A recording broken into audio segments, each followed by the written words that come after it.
Today I'm gonna make a screencast about forecasting. So in particular, I'm gonna cover the very first chapter of the book, Forecasting Principles and Practice. So this book was initially written completely in R. So there's an R version of this book. So it's the third edition, the last one.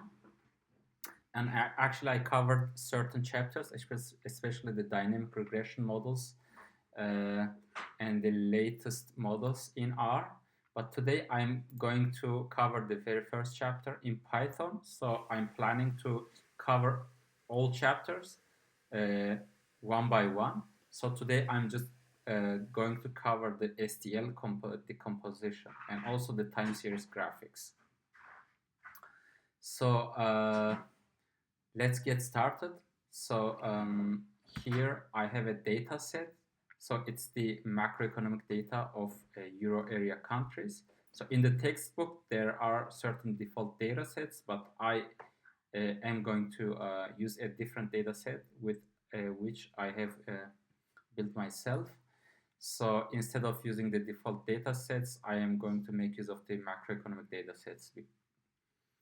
So for today's video, I'm gonna make use of unemployment data of Euro area and also the CPI, the inflation data. So I also have the GDP data, but I'm not planning to make use of it for today. So let's move to Python. So here I have already written some Python code in here. So let me go over the libraries and briefly explain what they do, and then I'm gonna cover the rest of the code.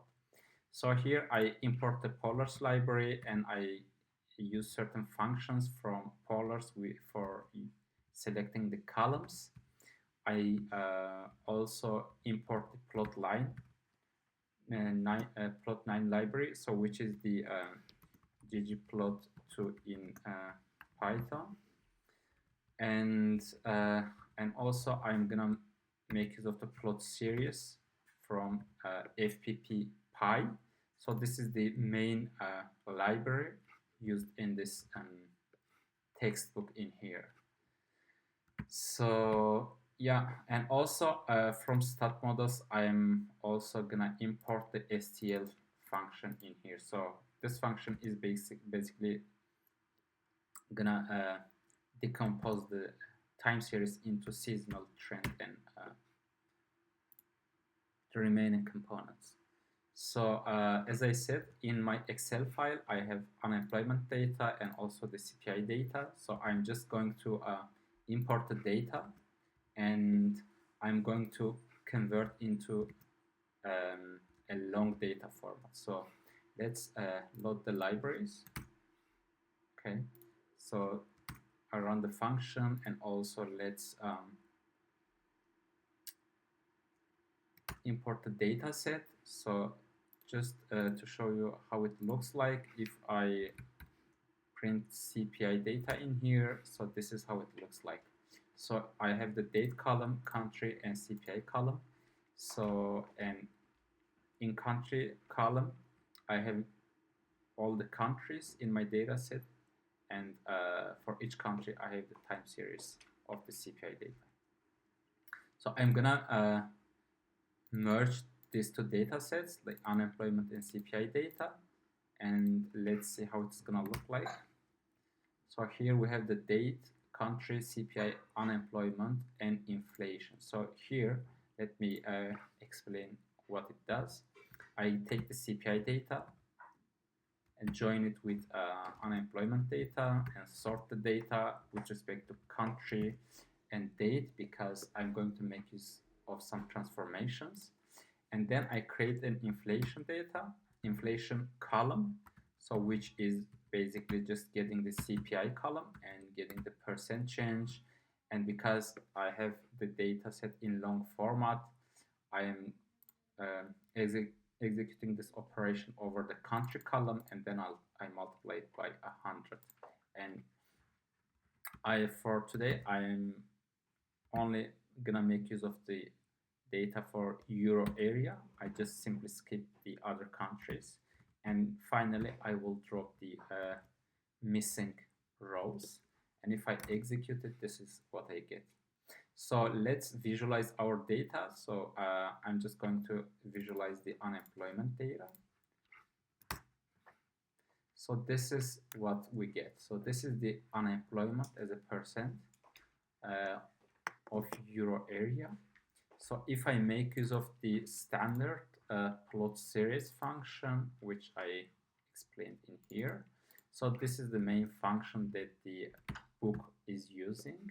So this is the main function which is used in the book, but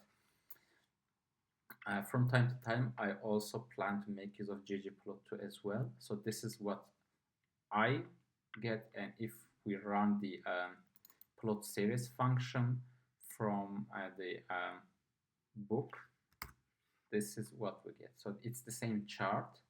So let me also explain what it does. So df is the data set, so it's the macro that I created. The ID column is country, time column is the date, and target column, like the y-axis, what you want to plot, is the unemployment. So for the STL decomposition, so we use this STL function and we provide the series which want to decompose. So here from the macro data set, I make use of this unemployment, and the period is 12 because my data is at monthly frequency, and then I say fit, right?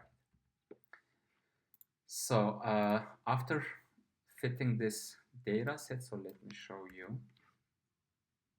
If I put the STL in here, so this is what we get. So I'm gonna create another data set. So I'm just going to combine it with the original data set. So I take the original data set, so which was macro. So I'm just going to add a few more columns. So I say with columns, and I put a trend column. I simply say this STL.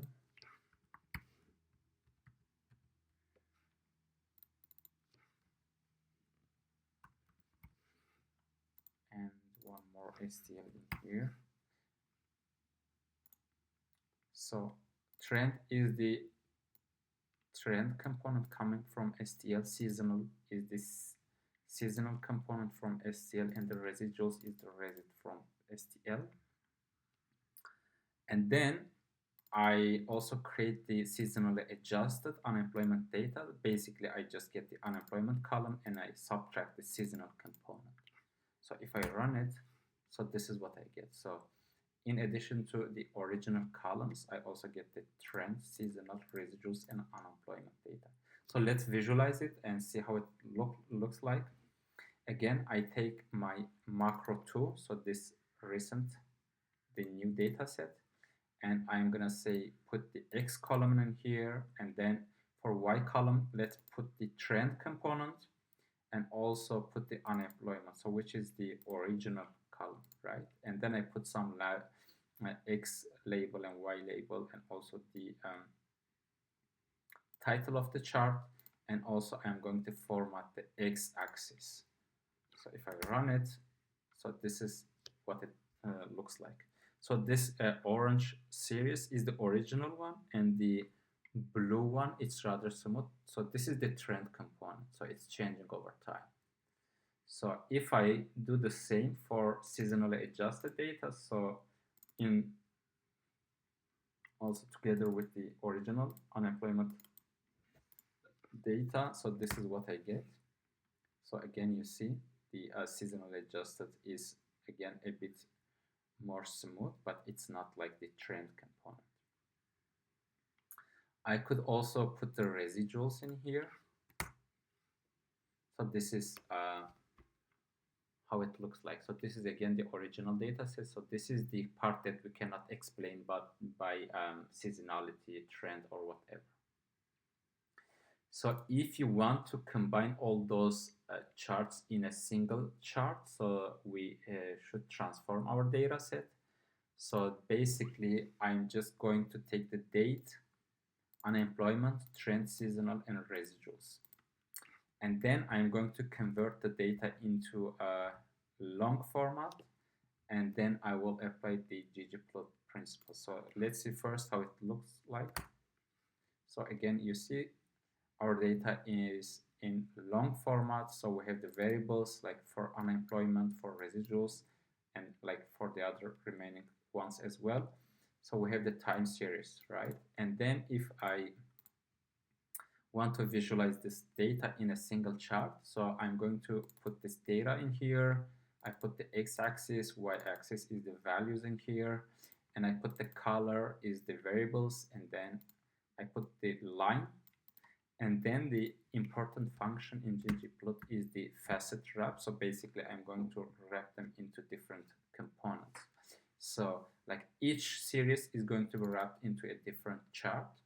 So I put these free scales for all of them because the scales might be very different. And then I'm just going to be a bit, I'm just going to do more formatting. So if I run it,